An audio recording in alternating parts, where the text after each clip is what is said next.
Good morning students. आज अपन 9th lesson का ही अल्पाधिकार पढ़ेंगे। यानी आपने पढ़ा सबसे पहले पूर्ण प्रतियोगिता बाजार, फिर पढ़ा आपने एकाधिकारी फर्म, फिर पढ़ा आपने एकाधिकारात्मक प्रतियोगिता यानी अपूर्ण प्रतियोगिता, और अपूर्ण प्रतियोगिता में ही मैंने आपको द्वैधाधिकार बताए थे, एकाधिकारात्मक प्रतियोगिता बताई थी और अल्पाधिकार बताए थे। तो अल्पाधिकार द्वैधाधिकार में तो दो ही उत्पादन करने वाले होते हैं, जबकि अल्पाधिकार में थोड़े से विक्रेता होते हैं। अब थोड़े से विक्रेता होते हैं, जैसे आपने देखा है अपनी 4 व्हीलर वाली गाड़ियाँ हैं, कितने लोगों की मांग है। कोई मारुति की खरीदता है, कोई हुंडई की खरीदता है, कोई टाटा की खरीदता है, कोई महिंद्रा की है। तो बहुत कम ना 10-12 गाड़ियों के नाम होंगे ज़्यादा से ज़्यादा, लेकिन उत्पादन करने वाले 10-15 ही हैं और मांगने वाले क्या है, पूरे इंडिया के लोग हैं सर, 2 देश विदेश के लोग हैं। तो कुल मिला के कहा जाता है कि जहाँ थोड़े से विक्रेता होते हैं और इनमें तो अल्पाधिकार बाजार में बहुत बाजार वह अवस्था है जिसमें तो विविधीकृत वस्तुएं बेचने वाली फर्में बहुत कम होती हैं। इस बाजार में विक्रेताओं की संख्या यानी कैसी होती है, कम होती है, किंतु प्रत्येक विक्रेता कुल उत्पादन के एक बड़े भाग को उत्पादित करने में सक्षम होता है। क्योंकि मारुति की है तो सारी मारुति की गाड़ी कौन, एक सिर्फ मारुति वाला ही विक्रय करता है। हुंडई वाली तो हुंडई की विक्रय करता है, यानी वही उत्पादन करता है। कोई दूसरी हुंडई, जैसे आप सोचो कि मैं भी हुंडई का ही शोरूम मतलब बनाने का काम कर दूँ, नहीं, वही उत्पादन करेगा जो हुंडई वाले हैं जिनको लोगो मिला हुआ है। तो कीमत स्तर प्रतिद्वंदी फर्मों की कमियों के आधार पर उत्पादन जो होता है घटता बढ़ता रहता है। इसलिए 1 नंबर के यदि क्वेश्चन में पूछा जाए कि अल्पाधिकारी का मांग वक्र कैसा होता है, तो आपको आंसर 1 नंबर की में देना पड़ेगा, विंकुचित होता है। विंकुचित का मतलब क्या होता है कि कभी इकाई से अधिक होता है तो कभी इकाई से कम होता है। यानी कभी, जैसे आपको मैंने बताया था पूर्ण प्रतियोगिता में तो पूर्ण लोचदार होता है, एकाधिकार में इकाई से कम होता है मांग की लोच, एकाधिकार प्रतियोगिता में मांग की लोच इकाई से अधिक होती है, लेकिन अल्पाधिकार में इकाई से कम भी हो सकती है और इकाई से अधिक भी हो सकती है। तो इसीलिए उसको एक ही लाइन में अपन को क्या बोलना है, विंकुचित। क्या बोलना है, विंकुचित बोलना है। तो इसका जो डायग्राम देंगे, देखो अपन यूँ गिराते थे इसको तो अपन कैसे लिखते थे, ऐसे करते थे, ऐसे करते थे या नहीं करते थे। यानी ये MR है, नीचे वाला सदैव क्या होता है, MR होता है। नीचे वाला क्या होता है, सदैव नीचे वाला वक्र कैसा होता है, सदैव MR होता है, और ऊपर वाला सदैव क्या होता है, AR होता है। आया ना समझ में। तो ये जो नीचे वक्र है आपका, इसको ये गिरेंगे और ऐसे फिर इसको नीचे तक ले जाएंगे, फिर इसके बाद यहाँ से ये लाइन खींचेंगे, ये सीमांत आगम वक्र। कौन सा वक्र है ये, सीमांत आगम है। मैंने आपको बताया था सीमांत वर्ड है तो गिरेगा तो पहले, चाहे वो सीमांत उत्पादन हो, चाहे सीमांत लागत हो, चाहे सीमांत आगम हो, गिरती है तो पहले, बढ़ती है तो पहले। अब ये ऊपर वाला वक्र क्या है, कहलाएगा औसत आगम। तो ये वाली जो लोच कैसी हो गई, इकाई से अधिक, और फिर आपको बताया ऐसे गिरती हुई हो गई तो ये कैसी हो गई, इकाई से कम। यानी ये वाली इकाई से अधिक और ये वाली क्या हो गई, इकाई से कम। तो और आपको बताया हुआ AR क्या होता है, मांग वक्र होता है। एवरेज रेवेन्यू यानी औसत आगम, औसत संप्राप्ति कहो, कुछ भी कहो, यही क्या होता है, मांग वक्र होता है, और यही क्या होता है, कीमत रेखा होती है। तो ये आपका जो वक्र है वो कैसा है, कीमत रेखा है। तो इसीलिए मांग वक्र इकाई से अधिक और इकाई से कम दोनों हो सकता है। इसलिए इसको एक ही शब्द में अपन क्या कहेंगे, मांग वक्र कैसा होता है, विंकुचित होता है। तो कीमतों में अनिश्चितता के कारण विक्रेता का मांग वक्र अनिश्चित होता है। इस बाजार में मांग वक्र विंकुचित होता है। अब आगम वक्रों का महत्व क्या क्या है। आगम वक्र आपने पढ़े, कुल आगम वक्र पढ़ा, सीमांत आगम वक्र पढ़ा, औसत आगम वक्र पढ़ा। आगम में तो 3 ही पढ़े। तो आपने ये बताया होगा कि औसत और सीमांत आगम क्या बताते हैं।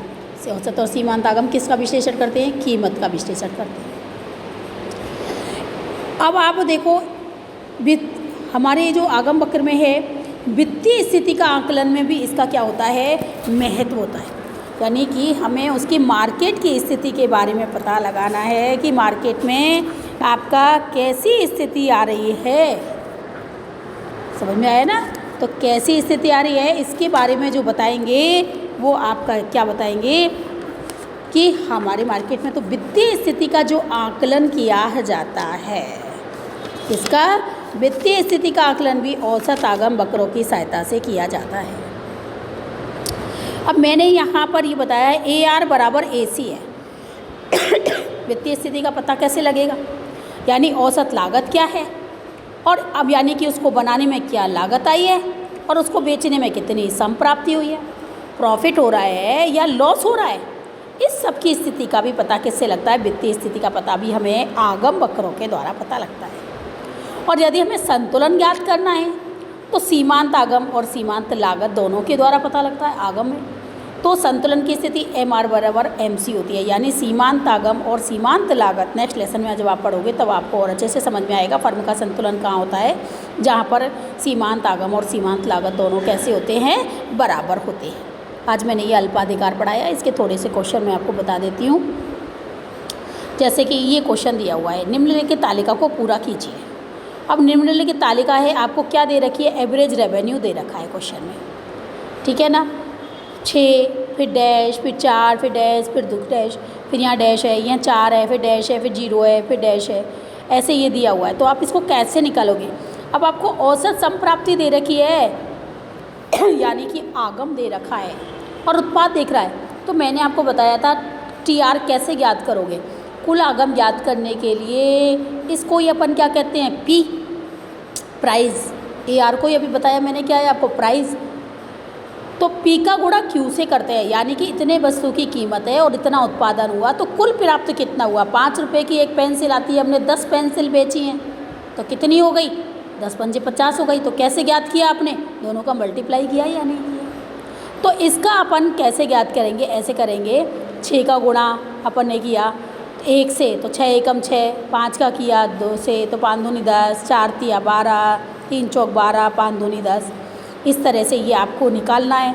सीमांत आगम कैसे, नीचे वाली संख्या इसको तो डैश कर देंगे, इस नीचे वाली में से ऊपर वाले को लेस करेंगे। यहाँ गया 4, 12 में से 10 गए 4, फिर 12 में से 12 गए 0, 10 में से 12 गए, फिर आपके माइनस के 2 होंगे। ये आपको ध्यान रखना है कि मैंने आपको बताया हुआ है कि सीमांत संप्राप्ति जब ज्ञात करते हैं तो TR में से घटा लेते हैं। यदि AR दे रखा होता है, उत्पाद दे रखा तो इनका मल्टीप्लाई करते हैं, तो आपका TR ज्ञात हो जाता है। ऐसे मैंने आपकी बुक में ये 2 सवाल हैं, आप मुझे कॉपी में करके दिखाओगे सारे बच्चे, तब तो मैं सॉल्यूशन करके आपको इसमें दिखा दूंगी, अन्यथा मैं भी नहीं दिखाऊंगी। जैसे आप करो वैसे मैं कर लूँगी, कोई दिक्कत नहीं है। तो यहाँ औसत आगम ये 6 ये 4 दे रखा है, सॉल्यूशन वो वाला है अभी मैंने जो कराया है। इसको कैसे करेंगे, यहाँ सीमांत आगम दे रखा है, यहाँ कुल आगम दे रखा है, यानी कि आपको कुल आगम तो दिया हुआ है, तो सीमांत आगम तो डैश रहेगा ही रहेगा। अब आपका यहाँ पर क्या दे रखा है, सीमांत आगम दे रखा है, और यहाँ पर आपका कुल आगम दिक्कत है। 6 और 4 इनको जोड़ देंगे तो यहाँ क्या आ जाएगा 10, समझ में आया ना। और 10 और प्राप्ति करनी है, और 10 में कितने का भाग लगा देंगे, 2 का भाग लगा देंगे, तो क्या आ जाएगा 2 पंजे 10।